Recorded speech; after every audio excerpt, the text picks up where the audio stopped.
বিসমিল্লাহির রহমানির রহিম। আসসালামু আলাইকুম ওয়ারাহমাতুল্লাহি ওয়াবারাকাতুহু। আমিরুল মোমিনিন ফিল হাদিস হজরত ইমাম বুখারী রহমতুল্লাহি আলাইহের জীবন কাহিনী। প্রিয় ভাই, বোন, বন্ধুগণ, মানব ইতিহাসে এমন কিছু মানুষ আছেন যাদের অবদান শুধু তাদের যুগেই সীমাবদ্ধ থাকে না, বরং যুগে যুগে প্রজন্মের পর প্রজন্ম তাদের আলোকে নিজেদের পথ আলোকিত করে। ইসলামের ইতিহাসে এমন মহান ব্যক্তিত্বের মধ্যে অন্যতম হলেন ইমাম মোহাম্মদ ইবনে ইসমাইল আল বুখারী রহমতুল্লাহি আলাইহি। তিনি হাদিস শাস্ত্রের সর্বশ্রেষ্ঠ সংকলক, ইসলামী জ্ঞানচর্চার এক অনন্য দিকপাল এবং আমিরুল মোমিনিন ফিল হাদিস উপাধিতে ভূষিত। নবী করিম সাল্লাল্লাহু আলাইহি ওয়াসাল্লামের হাদিস সংকলনের ইতিহাস অনেক পুরনো। সাহাবাদের থেকে শুরু করে তাবেইন ও তাবেইন পর্যায়ে বিভিন্নভাবে হাদিস সংরক্ষিত হতে থাকে, কিন্তু চূড়ান্ত নির্ভরযোগ্য ও বাছাইকৃত আকারে যে সংকলনগুলো মুসলিম উম্মার জন্য চিরস্থায়ী রূপে প্রতিষ্ঠিত হয় তার মধ্যে সর্বশ্রেষ্ঠ হচ্ছে সহিহুল বুখারী।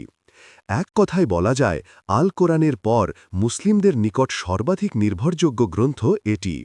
আর এই মহাগ্রন্থের সংকলক হলেন ইমাম বুখারী রহমতুল্লাহি আলাইহি।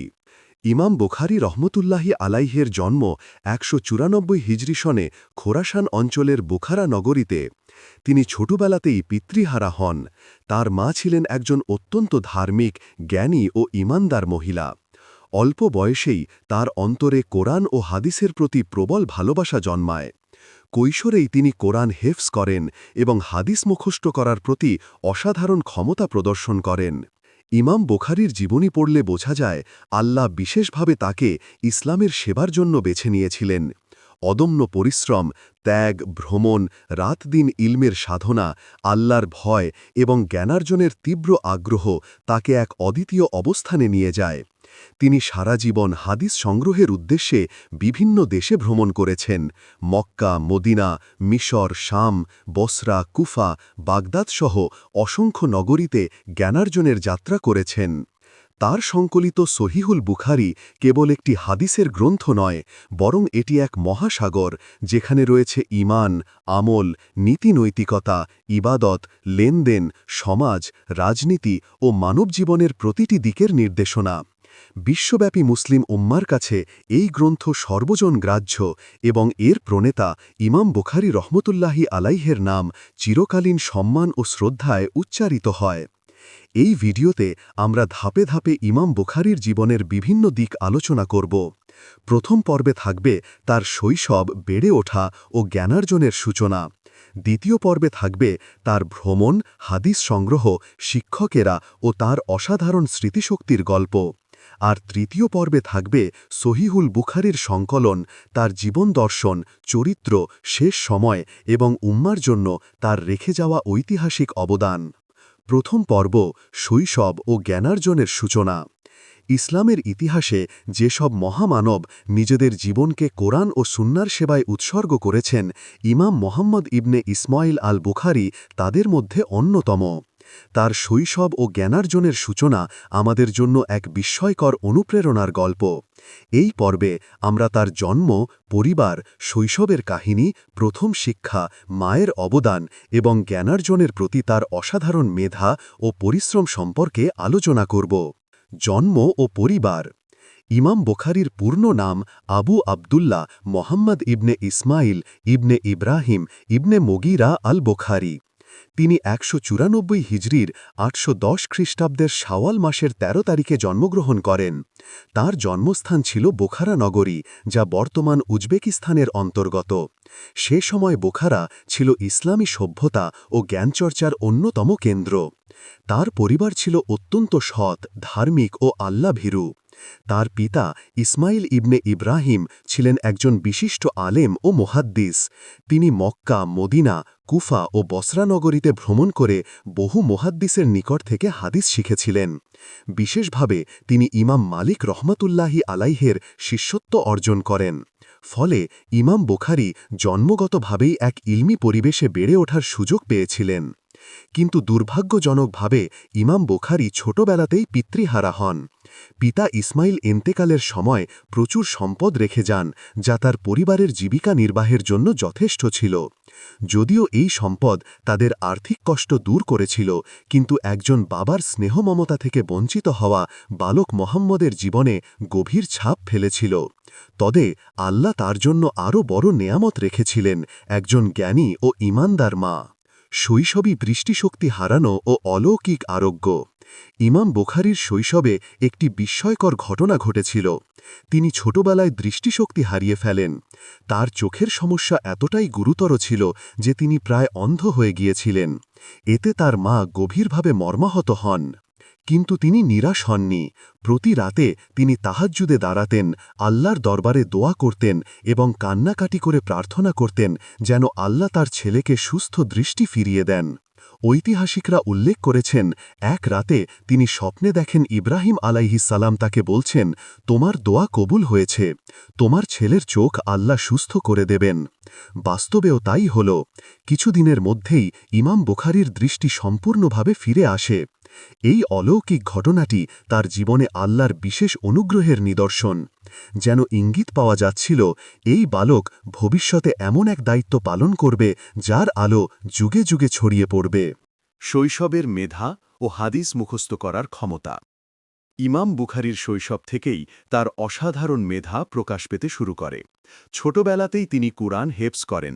মাত্র 10 বছর বয়সেই তিনি হাদিস মুখস্থ করার প্রতি প্রবল আগ্রহ দেখান।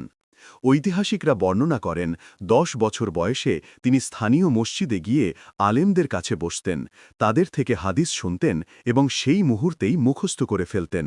একদিন তিনি একজন মুহাদ্দিসের কাছে বসে হাদিস শুনছিলেন। তখন তিনি লক্ষ্য করলেন যে শিক্ষক একটি হাদিস ভুলভাবে উল্লেখ করেছেন। সাথে সাথে তিনি আপত্তি জানালেন এবং সঠিক বর্ণনা করে দিলেন। সবাই বিস্মিত হয়ে যায়, কিভাবে এত ছোট একটি শিশু এত নিখুঁতভাবে ভুল ধরতে পারে। সেই দিন থেকে মানুষ তার মেধার প্রতি মুগ্ধ হয়ে যায়। প্রাথমিক শিক্ষা। ইমাম বুখারীর প্রাথমিক শিক্ষা শুরু হয় বুখারার মসজিদে। অল্প বয়সেই তিনি শুধু কুরআন নয়, বরং আরবি ব্যাকরণ, সাহিত্য, ফিকহ এবং ইতিহাসেও দক্ষ হয়ে ওঠেন। তিনি কৈশোরে পৌঁছানোর আগেই বুখারার বিখ্যাত আলেমদের থেকে শত শত হাদিস সংগ্রহ করেছিলেন। তার শিক্ষক ছিলেন ইমাম দাখলি, যিনি তৎকালীন সময়ে বুখারার অন্যতম মুহাদ্দিস ছিলেন।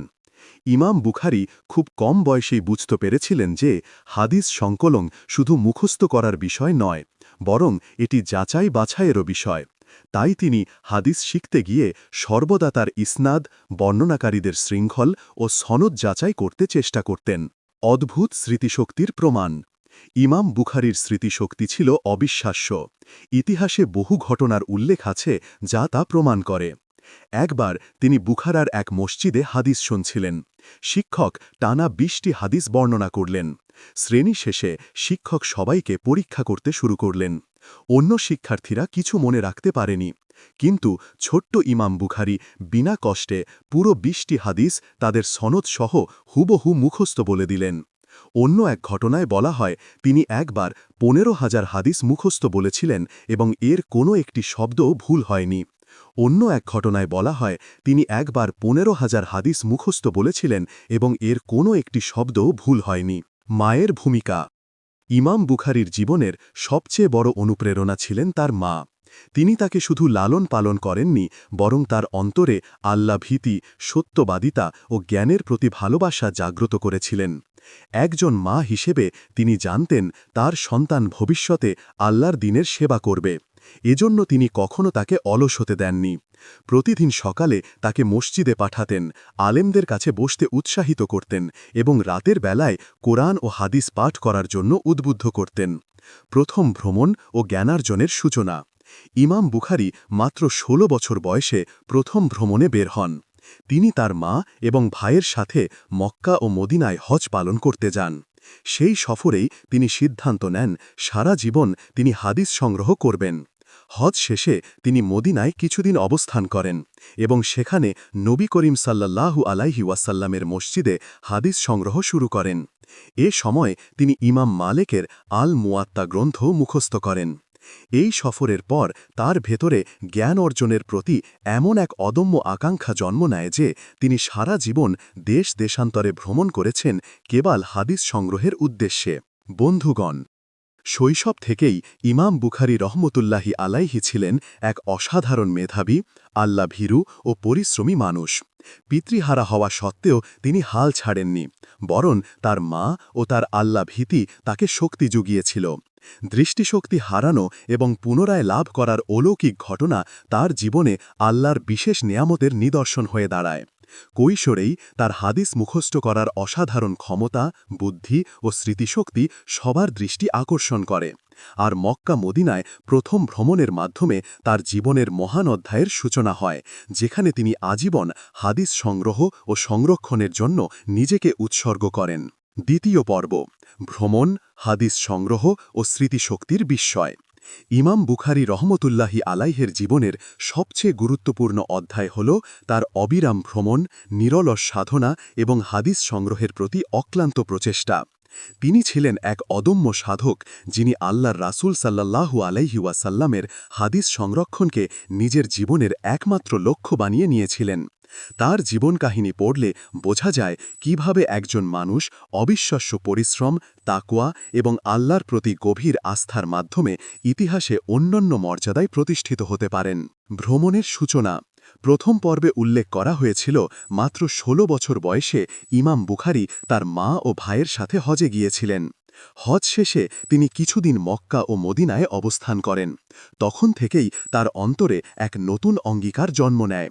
সারা জীবন তিনি আল্লাহর রাসূল সাল্লাল্লাহু আলাইহি ওয়াসাল্লামের হাদিস সংগ্রহ ও সংরক্ষণ করবেন। এই অঙ্গীকার পূরণের জন্য তিনি তরুণ বয়সেই দীর্ঘ ভ্রমণ শুরু করেন। প্রথমে তিনি মক্কা ও মদিনায় অবস্থান করে বহু আলেমের কাছে হাদিস শিক্ষা নেন। এরপর তিনি রওনা হন ইরাক, শাম, মিশর, বসরা, কুফা, বাগদাদ এবং আরও বহু অঞ্চলে। তিনি এক শহরে কয়েক মাস বা বছর কাটাতেন, যতক্ষণ না তিনি সেখানে অবস্থানরত সকল মুহাদ্দিসের কাছ থেকে হাদিস শুনতে পারতেন। তার এই ভ্রমণ চলে ৪০ বছরেরও বেশি সময়। শিক্ষকের সংখ্যা ইতিহাসবিদদের মতে ইমাম বুখারী প্রায় ১,০০০-এরও বেশি আলেম ও মুহাদ্দিসের কাছ থেকে হাদিস শিখেছিলেন। তার শিক্ষকদের মধ্যে ছিলেন আলী ইবনে মাদিনী রহমতুল্লাহি আলাইহি, হাদিস বিজ্ঞানের ইমাম; ইমাম ইয়াহিয়া ইবনে মাইন রহমতুল্লাহি আলাইহি, রিজাল শাস্ত্রের মহাগুরু; আহমদ ইবনে হাম্বল রহমতুল্লাহি আলাইহি, ইসলামের এক মহিরুহ ফকিহ ও মুহাদ্দিস। এছাড়াও বসরা, কুফা, শাম ও মিশরের শত শত মুহাদ্দিস। এই মহান ব্যক্তিত্বদের সংস্পর্শে এসে ইমাম বুখারীর জ্ঞান পরিপূর্ণতা লাভ করে। তিনি শুধু হাদিস মুখস্থ করতেন না, বরং তাদের বর্ণনাকারীদের চরিত্র, সততা ও যোগ্যতা সম্পর্কেও বিস্তারিত গবেষণা করতেন। হাদিস যাচাইয়ের কঠোর মানদণ্ড ইমাম বুখারী হাদিস গ্রহণে অত্যন্ত কঠোর ছিলেন। তার নিকট কেবল সেই হাদিসই গ্রহণযোগ্য ছিল, যার বর্ণনাকারীরা ন্যায়পরায়ণ, ধার্মিক ও সত্যবাদী, যার বর্ণনার শৃঙ্খল, ইসনাদ নিরবিচ্ছিন্ন, যার বিষয়বস্তু কোরআন বা সহিহ হাদিসের পরিপন্থী নয়। বর্ণনাকারীরা একে অপরের সাথে সাক্ষাৎ করেছে এটি নিশ্চিত প্রমাণিত হতে হবে। একটি উদাহরণ, তিনি একবার শুনলেন একজন বর্ণনাকারীর কাছে একটি হাদিস আছে। তিনি দীর্ঘ পথ পাড়ি দিয়ে তার কাছে পৌঁছালেন, কিন্তু গিয়ে দেখলেন লোকটি ঘোড়া ধরার জন্য খালি থলে দেখিয়ে ঘোড়াকে প্রতারণা করছে। তখন ইমাম বুখারী বললেন, যে ব্যক্তি পশুকে প্রতারণা করতে পারে সে কিভাবে রাসূল সাল্লাল্লাহু আলাইহি ওয়াসাল্লামের হাদিসে সৎ থাকতে পারে? আর তিনি তার কাছ থেকে হাদিস সংগ্রহ না করে ফিরে আসেন। বিস্ময়কর স্মৃতিশক্তি ইমাম বুখারীর স্মৃতিশক্তি ইতিহাসে কিংবদন্তি হয়ে আছে। তার মেধা ও হাদিস মুখস্থ করার ক্ষমতা সম্পর্কে বহু ঘটনা প্রচলিত। ঘটনা ১, বাগদাদের পরীক্ষা। একবার তিনি বাগদাদে গেলেন। সেখানে কিছু মুহাদ্দিসরা তার স্মৃতিশক্তি পরীক্ষা করার জন্য ১০০টি হাদিসের ইসনাদ ও মাতন অদল বদল করে তাকে শোনালেন। সবাই ভেবেছিল তিনি হয়তো বিভ্রান্ত হয়ে পড়বেন, কিন্তু তিনি একে একে প্রতিটি হাদিস শুনে বললেন, আপনি যেভাবে বললেন তা ভুল, সঠিক বর্ণনা হল। এরপর তিনি যথাযথভাবে ১০০টি হাদিস তাদের সঠিক ইসনাদ সহ পুনরায় বর্ণনা করলেন। শ্রোতারা স্তম্ভিত হয়ে গেল। সেই দিন থেকে বাগদাদের মানুষ তাকে আমিরুল মুমিনিন ফিল হাদিস উপাধিতে ভূষিত করে। ঘটনা ২ হাজার হাজার হাদিস মুখস্থ। ইতিহাসবিদরা বলেন তিনি প্রায় ৬ লক্ষ হাদিস মুখস্থ করেছিলেন। এর মধ্যে প্রায় ১ লক্ষ সহি হাদিস। কঠোর পরিশ্রম ও আল্লাভীতি। হাদিস সংগ্রহের জন্য ইমাম বুখারী অনেক কষ্ট স্বীকার করেছেন। কখনো কখনো দিনের পর দিন না খেয়ে থেকেছেন। তিনি নিজেই বলেছেন, আমি একবার শামে অবস্থান করছিলাম। তখন অর্থ সংকটের কারণে কয়েকদিন কিছু খেতে পারিনি, শুধু ঘাসের পাতা খেয়ে বেঁচেছিলাম। তবুও তিনি কখনো হাদিসের সাধনা ছেড়ে দেননি। রাতের বেলায় তিনি প্রদীপ জ্বালিয়ে হাদিস লিখতেন, বারবার যাচাই করতেন। অনেক সময় এক রাতেই তিনি বহুবার প্রদীপ জ্বালাতেন, কারণ ঘুম ভেঙে মনে পড়ত কোনো হাদিসের সনদ ভুল হয়েছে কিনা। শিক্ষার্থীরা, ইমাম বুখারীর অসংখ্য ছাত্র ছিলেন যারা পরবর্তীতে ইসলামী জ্ঞানচর্চায় দিকপাল হয়ে ওঠেন। তাদের মধ্যে উল্লেখযোগ্য ইমাম মুসলিম রহমতুল্লাহি আলাইহি, সহি মুসলিমের প্রণেতা; তিরমিজি রহমতুল্লাহি আলাইহি, জামে তিরমিজির সংকলক; নাসাই, আবু আবদুল্লাহ ইবনে খুজাইমা। এরা সকলেই তার ছাত্র হিসেবে গর্ব করতেন এবং তার স্মৃতিশক্তি ও তাকওয়ার প্রশংসা করতেন। তাকওয়া ও ইবাদত। শুধু হাদিস মুখস্থ করাই নয়, ইমাম বুখারী ছিলেন অত্যন্ত ধার্মিক। তিনি নিয়মিত রোজা রাখতেন, রাতের অধিকাংশ সময় নামাজে কাটাতেন এবং প্রতিদিন কোরআন তেলাওয়াত করতেন। তার এক শিষ্য বলেন, আমি বহুবার দেখেছি ইমাম বুখারী রাতের বেলা ২০-৩০ বার প্রদীপ জ্বালাচ্ছেন। যখনই কোনো হাদিস মনে পড়ত তিনি উঠে তা লিখে রাখতেন, আবার ওযু করে নামাজে দাঁড়িয়ে যেতেন। এই পর্বে আমরা দেখলাম ইমাম বুখারী রহমতুল্লাহি আলাইহি কেবল একজন সাধারণ হাদিস মুখস্থকারী ছিলেন না, তিনি ছিলেন একজন নিরলস ভ্রমণকারী, অসংখ্য আলেমের শিষ্য, কঠোর গবেষক এবং বিস্ময়কর স্মৃতিশক্তির অধিকারী। তার এই পরিশ্রম, ভ্রমণ ও আল্লাভীতির ফলেই তিনি মুসলিম উম্মাকে এমন এক অমূল্য সম্পদ উপহার দিয়েছেন যা কিয়ামত পর্যন্ত মুসলমানদের পথ প্রদর্শক হয়ে থাকবে। তৃতীয় পর্ব, সহিহুল বুখারীর সংকলন, জীবন দর্শন ও উত্তরাধিকার। ইমাম মুহাম্মদ ইবনে ইসমাইল আল বুখারী রহমতুল্লাহি আলাইহির জীবনের সবচেয়ে গুরুত্বপূর্ণ অর্জন হল তার সংকলিত গ্রন্থ আল জামে আস সহিহ, যা ইতিহাসে সহিহুল বুখারী নামে পরিচিত। এটি এমন একটি বই যা কোরআনের পর মুসলিম উম্মার কাছে সর্বাধিক নির্ভরযোগ্য গ্রন্থ হিসেবে স্বীকৃত। তৃতীয় পর্বে আমরা তার গ্রন্থ সংকলনের পদ্ধতি, বৈশিষ্ট্য, তার জীবন দর্শন, চরিত্র, ইন্তেকাল এবং উম্মার জন্য রেখে যাওয়া ঐতিহাসিক উত্তরাধিকার নিয়ে আলোচনা করব। সহিহুল বুখারীর সংকলনের সূচনা। ইমাম বুখারীর অন্তরে ছোটবেলা থেকেই হাদিস সংগ্রহ ও সংরক্ষণের প্রবল ইচ্ছা জন্মেছিল। কিন্তু তিনি কেবল হাদিস সংগ্রহেই সন্তুষ্ট ছিলেন না। তার উদ্দেশ্য ছিল শুধুমাত্র সহি, নির্ভুল ও নির্ভরযোগ্য হাদিসগুলো বাছাই করে একটি গ্রন্থে সংকলন করা, যাতে মুসলমানরা সহজে রসুল সাল্লাল্লাহু আলাইহি ওয়াসাল্লামের নির্ভরযোগ্য বাণী পেতে পারে। তিনি একবার স্বপ্নে রাসূল সাল্লাল্লাহু আলাইহি ওয়াসাল্লামকে দেখেছিলেন। স্বপ্নে তিনি হাতে একটি পাখা নিয়ে রাসূল সাল্লাল্লাহু আলাইহি ওয়াসাল্লামের সামনে দাঁড়িয়ে আছেন এবং তা দিয়ে রাসূল সাল্লাল্লাহু আলাইহি ওয়াসাল্লামের সামনে থেকে সব মাকড়সা ও অশুদ্ধতা দূর করছেন। স্বপ্নটি ব্যাখ্যা করে আলেমরা বলেন, তুমি হাদিসের মিথ্যা ও দুর্বল বর্ণনা থেকে রাসূল সাল্লাল্লাহু আলাইহি ওয়াসাল্লামের আসল হাদিসকে আলাদা করে সংরক্ষণ করবে। এই স্বপ্নই ছিল সহিহুল বুখারী সংকলনের প্রেরণা। সহিহুল বুখারীর সংকলন পদ্ধতি। ইমাম বুখারী প্রায় ৬ লক্ষ হাদিস মুখস্থ করেছিলেন। সেখান থেকে কঠোর মানদণ্ডের ভিত্তিতে তিনি বাছাই করেন মাত্র প্রায় ৭,২৭৫টি হাদিস, পুনরাবৃত্তিসহ। যদি পুনরাবৃত্তি বাদ দেওয়া হয় তবে সংখ্যাটি প্রায় ৪,০০০। তিনি প্রতিটি হাদিস বাছাই করার সময় ৪টি শর্ত কঠোরভাবে মেনে চলতেন। বর্ণনাকারীরা অবশ্যই ন্যায়পরায়ণ ও ধার্মিক হতে হবে। তাদের স্মৃতিশক্তি ও সততা সন্দেহাতীত হতে হবে। বর্ণনাকারীদের মধ্যে সাক্ষাৎ, লিকা প্রমাণিত হতে হবে। হাদিস কোরআন ও সহিহ সুন্নাহর পরিপন্থী হতে পারবে না।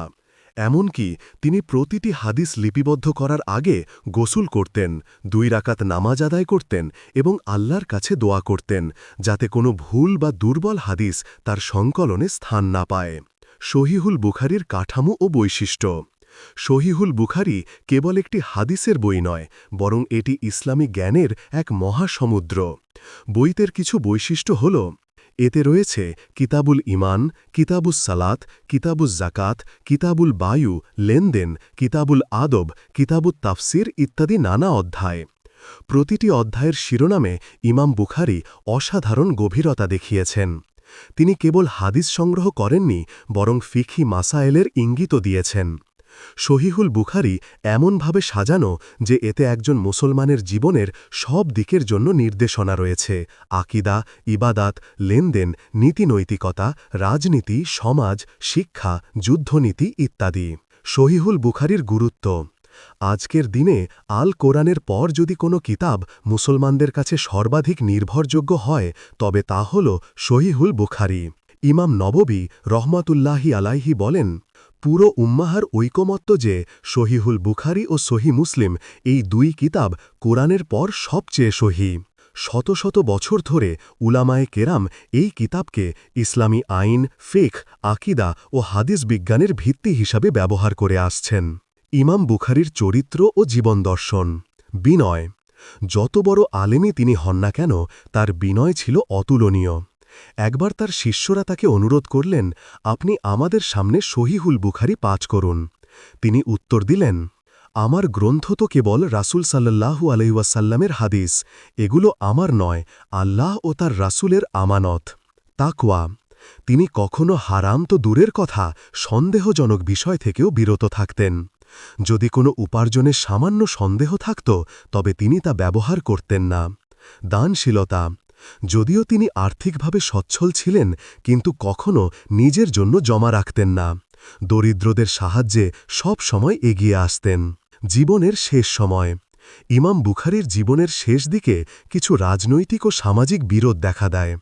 কিছু লোক তার ইলমি অবস্থান ও জনপ্রিয়তাকে হিংসা করত। ফলে তিনি তার জন্মভূমি বুখারা ত্যাগ করতে বাধ্য হন। তিনি জীবনের শেষ সময় কাটিয়েছিলেন খারতাং নামক এক গ্রামে, যা সমরকন্দের নিকটবর্তী। সেখানেই ২৫৬ হিজরির ৮৭০ খ্রিস্টাব্দের শাওয়াল মাসের ঈদুল ফিতরের রাত তিনি ইন্তেকাল করেন। তার বয়স হয়েছিল মাত্র ৬২ বছর। ইন্তেকালের সময় তার মুখে ছিল আল্লাহর জিকির। তাকে দাফন করা হলে এলাকার মানুষ অদ্ভুত সুগন্ধ অনুভব করে, যা বহুদিন পর্যন্ত টিকেছিল। অনেকে বলেন এটি ছিল তার তাকওয়া ও ইলমের বরকত, উম্মাহার জন্য রেখে যাওয়া উত্তরাধিকার। ইমাম বুখারী শুধু একটি গ্রন্থই রেখে যাননি, বরং রেখে গেছেন এক মহাত ঐতিহ্য। সহিহুল বুখারী ইসলামের সবচেয়ে নির্ভরযোগ্য হাদিসের গ্রন্থ। আদাবুল মুফরাদ নীতিনৈতিকতা ও আচার আচরণ সম্পর্কিত হাদিসের সংকলন। আত তারিখুল কাবীর হাদিস বর্ণনাকারীদের জীবনী সংক্রান্ত একটি বিশাল গ্রন্থ। অসংখ্য ছাত্র যারা ইসলামী জ্ঞান চর্চায় মহীরুহ হয়ে ওঠেন।